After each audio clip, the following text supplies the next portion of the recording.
Okay, isang magandang umaga mga kaibigan. Meron tayong motor ngayon na dinala dito sa akin. Tricycle. Overload. Ngayon, bago pa lang ang motor na ito mga kaibigan. Mga tirahin ni Manoy Munong pala ka, ano? Unong pala. Ito yung may-ari, oh. Manoy Munong. Unong kabulan. 6 na buwan pala ito mga kaibigan. Ngayon, hinatak papunta dito sa atin. Nagkataon na marami siyang dala ngayon. Ngayon, tuturo ko sa inyo kung paano ang pag-troubleshoot ng ganitong motor na Badja 125 na hindi umandar. Ngayon, una natin step mga kaibigan ay punta natin ito ang ito ang high tension wire. Titingnan natin kung may kuryenteng lumabas. Sige daw, tali mo nung start. Meron mga kaibigan. Ano? Okay. Good. Good naman ang kanyang kuryente. Bakit hindi umandar mga kaibigan? Ito ba Manoy Munong nabasa? Nabasa ba yung Manoy Munong? Basa. Okay.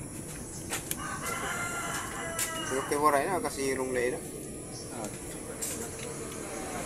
May kuryente naman pero bakit hindi umandar?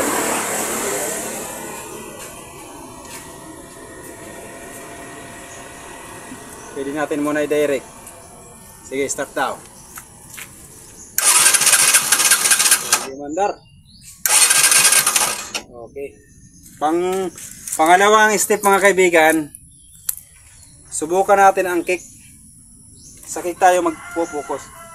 Kick, huwag natin i-start dito kasi hindi natin malalaman kung may compression ba siya, wala. Ito. Sure mga kaibigan. Lose compression ang motor na ito.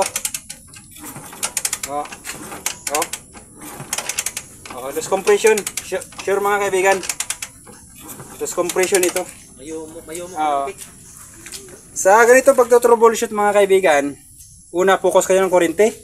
Pangalawa, wag kayong pag i-push button nyo doon sa starter, wag mo nang gamitin. Ang pangalawang step, gagamitin mo yung paa mo, ikikik mo doon para malaman mo kung mayroon nga ba siyang compression. Ngayon napatunayan natin na ang motor na ito ay walang compression. Bakit? Bagong-bago ito. Sa madalian na pag-troubleshoot ito mga kaibigan, ituturo ko sa inyo ngayon ang basic, no? Basic pero sikreto ito. Sikreto pero ihayag ko na ngayon kung anong pamaraan ito. Na hindi na natin ito kakailanganin pambabaklasin. Wag na natin itong babaklasin. No? Anong paraan na hindi nito mababaklas? Yung dalawang barbula nasa ilalim. Ito. Tatanggalin natin ngayon ang spark plug. Kuha tayo ng mananggal.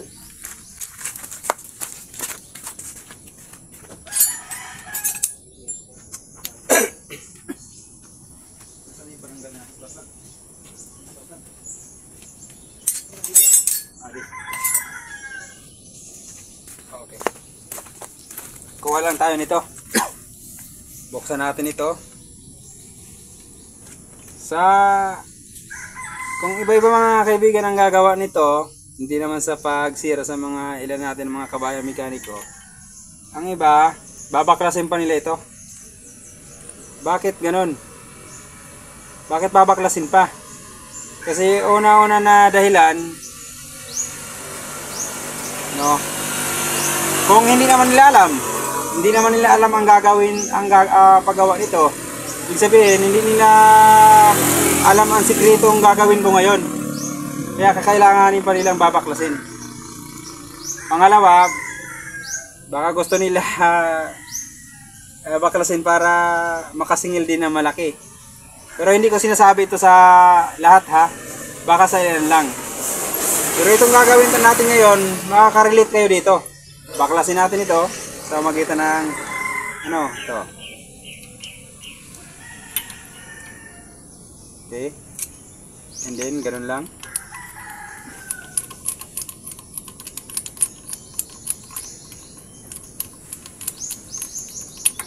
Baklas na. Natanggal na. Balik tayo sa cake. Dito sa push button. Pause button natin. Okay. And then, meron pa tayong gagawin.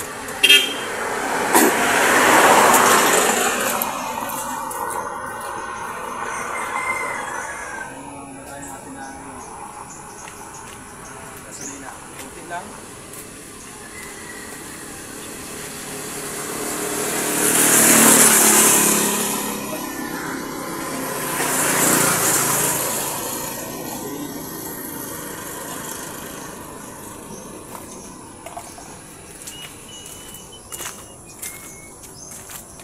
Kuha tayo ng gasolina.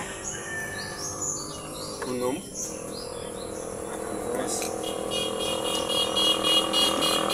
Naman ba?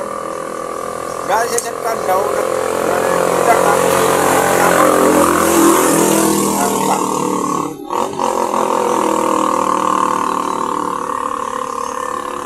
Kanina kayo, burak agad pagandang. O, dahon tabi mo eh. Dahon.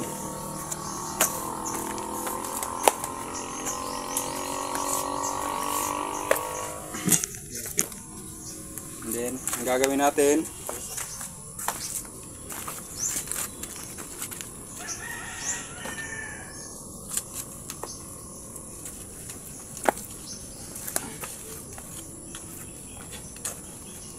lalagyan natin sa loob, mga kaibigan.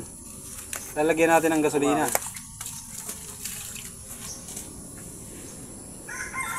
Gasolina. Lalagyan natin. Sige. Yan, taas mo. Tapos,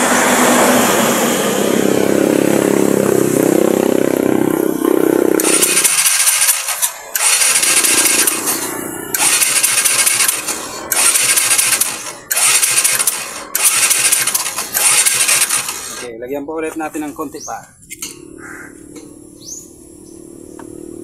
Ito ni mo amigo. Sige, batang yapos.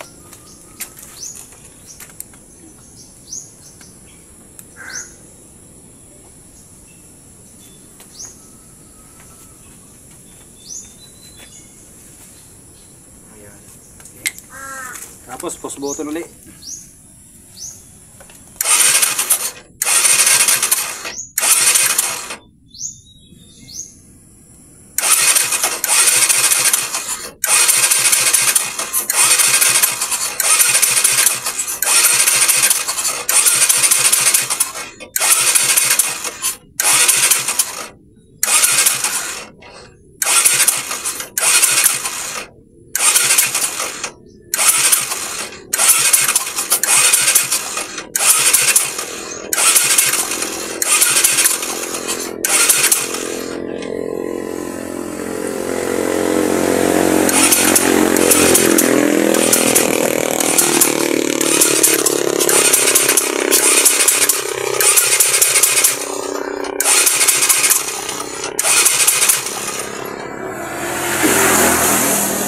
Tapos, balik na natin ang gasolina mga spark plug. Balik na natin.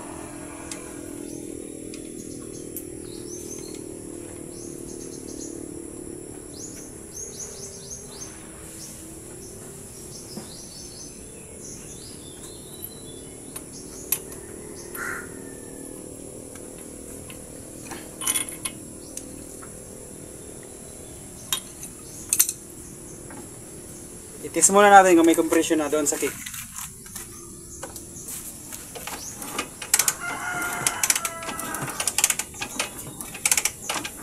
Meron na mga kaibigan.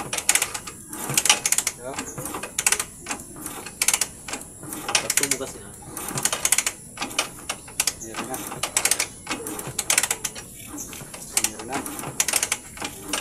Meron na.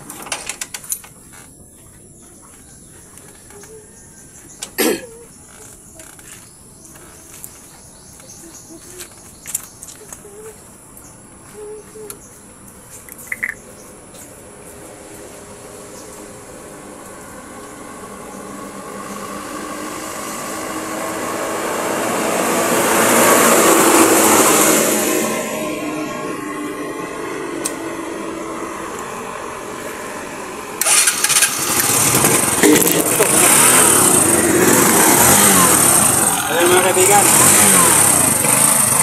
Kita nyo ang shortcut na troubleshoot ng motor. Sandali yan. Hindi makagastos ng kung ano-ano ang mayari.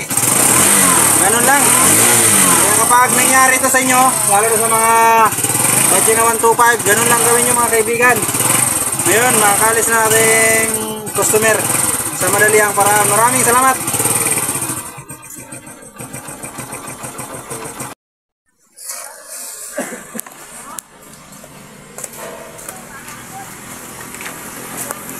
Kaya ganun lang mga kaibigan sa pag-troubleshoot sa ganitong motor. Una, tingnan nyo kung may kuryente. Pangalawa, doon sa compression tayo magpo-focus. At lagyan natin ng gasolina yung butas sa spark plug, yung sa cylinder head, para mapaandar natin. Kita na natin, napaandar agad natin. Kaya maraming salamat sa panonood. So yun lang mga kaibigan, kung nasiyahan kayo, kung nasatisfied kayo sa video ito, subscribe nila at i-click nila notification bell para patuloy ka mo ka-update sa mga susunod na mga video. Maraming salamat.